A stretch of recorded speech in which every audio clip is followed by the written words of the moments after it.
Yeah, I mean, the key points were the pandemic had a significant impact on clinical trial accrual during the worst time of the pandemic in the US, which would have been April, May, June, maybe early July of 2020. I presented some data, general data on protocol accrual. And there was a very nice article from Dana-Farber where they talked about the exact timeline of what their measures were, how they dealt with it. And they showed their accrual. If you look at the accrual to non-intervention, non-therapeutic trials, it went to like nothing.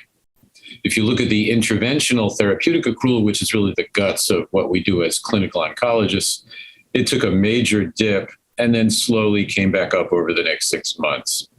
If you look at the non-therapeutic intervention, pretty much the same pattern. And I think the major points of my talk were several, in addition to the issues of accrual. I mean, the obvious ones were accrual took a nosedive. The good news is that accrual is pretty much back to where it was pre-pandemic. The other good news is that there was this amazingly consistent set of mitigation measures that were enacted across the United States at academic cancer centers and other hospitals, where measures like providing a questionnaire for all people visiting the cancer center, patients or their guests, before they could come upstairs to screen people. So we had a whole set of screening questions.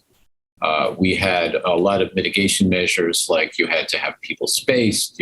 We staggered the clinic schedules and spread them out so that not too many people were in the waiting room at any one time.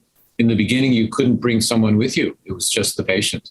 Then you could have one guest with you. Then you could have two, which is what it is now. We also, for example, asked that all visitors be vaccinated. We also COVID test everyone starting therapeutic intervention.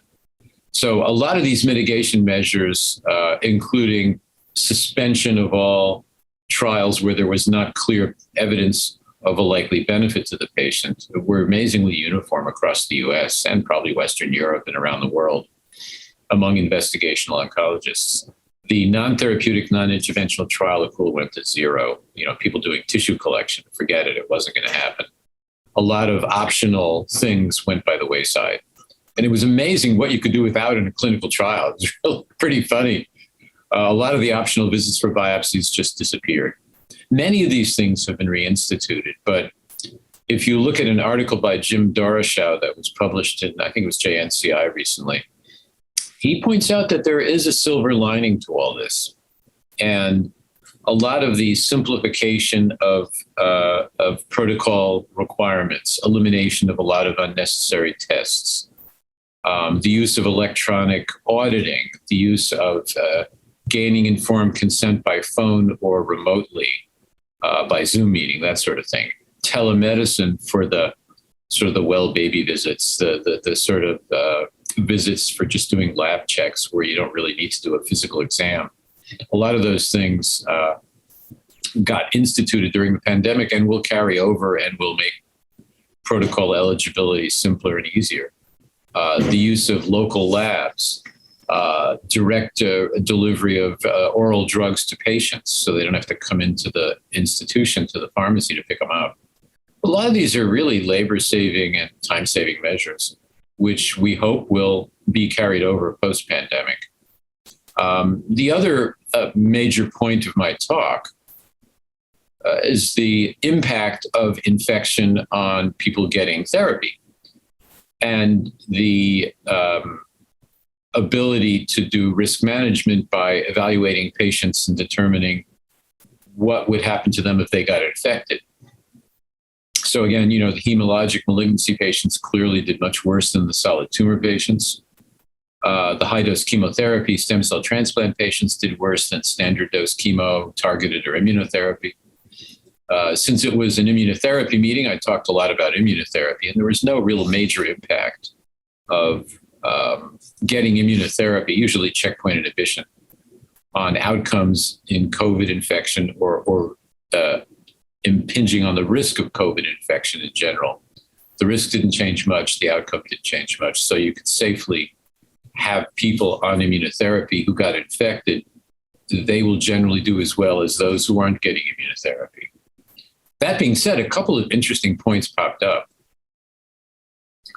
In terms of imaging, it turns out that patients, for example, who get vaccinated and then get a PET or a CT scan within a week or two, often will have adenopathy in the draining basin of that arm.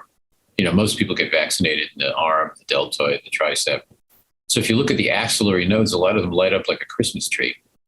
And the radiologists began to question unilateral axillary adenopathy, and they would put a little caveat. Please ensure the patient has not had recent COVID vaccination. It was pretty funny. So there are all these scares of, oh, yeah, well, PET uptake in the node means the patient's relapsed. And the answer is no. You can't interpret a axillary lymph node, someone who just got a COVID shot. And I guess in some ways it was encouraging. It certainly says there was biologic activity to that vaccination. And then the issue comes down to how do you handle someone who had COVID, who was in the middle of a treatment trial? Do you just plow ahead and keep treating them? If it's immunotherapy, especially since it was an immunotherapy meeting? And the answer was, it turns out that we found early on, after recovery, a number of patients were due for CAT scans for disease evaluation. And on those CAT scans, they had unsuspected pneumonitis with no symptoms. I mean, really, the patient was fully recovered, felt perfectly fine. And they had diffuse interstitial infiltrates on a CAT scan. So we realized that clinically inapparent pneumonitis was not so uncommon. So we put in a policy of chest CT scanning everybody who recovered from COVID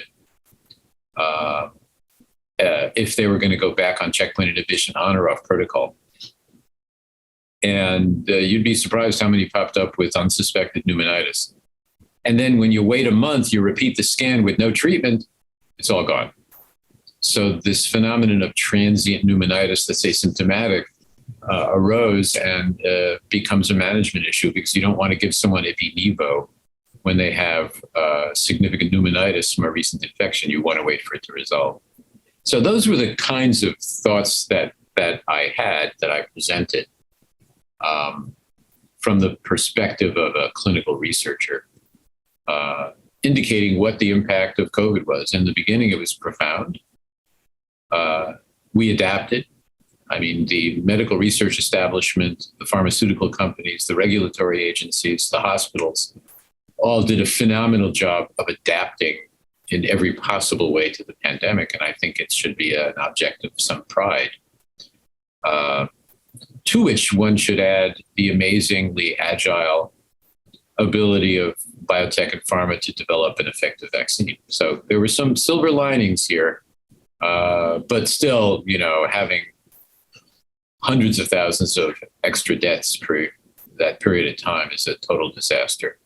More people died from COVID than were killed amongst American servicemen in World War II. In fact, if you add World War I and World War II together, I think there are more deaths from COVID than from those two major wars. So it was a disaster, but like I said, there were some silver linings.